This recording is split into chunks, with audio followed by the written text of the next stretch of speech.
man, do I love this. All right, so here we are set up on my workbench. And now that you have this off, basically what you need to do is just get these circuit boards away from the frames themselves. Now, they're held down by glue. I've seen a bunch of different ways to take these off. I've seen people really pry on them, get small screwdrivers underneath, do some crazy stuff like that. But you really don't want to damage these boards also, because if you ever want to switch back, maybe you decide you don't like yellow, or you change your mind, or you want to sell the car, whatever it happens to be, there's no reason to ruin these boards because you could always swap them back. So what I find the easiest way to do it is to actually use the blade of a shop knife and get the shop knife down between the board.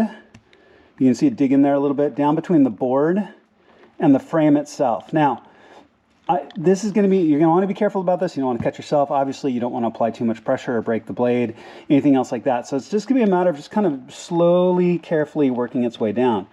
Now, the other thing that may surprise you is this glue is surprisingly strong. So what tends to happen is it'll let go suddenly. So right, you're applying gentle down pressure and kind of prying out just a little bit, and suddenly it'll let go. So be careful you don't cut yourself, be really careful as you do it, but work both of these circuit boards off. Now the other thing we're going to want to do is once we get them off, we're going to match them up exactly to the boards that we need. Now one thing to keep in mind when we look at orientation, and if you wanted, you could even potentially lay the boards out already.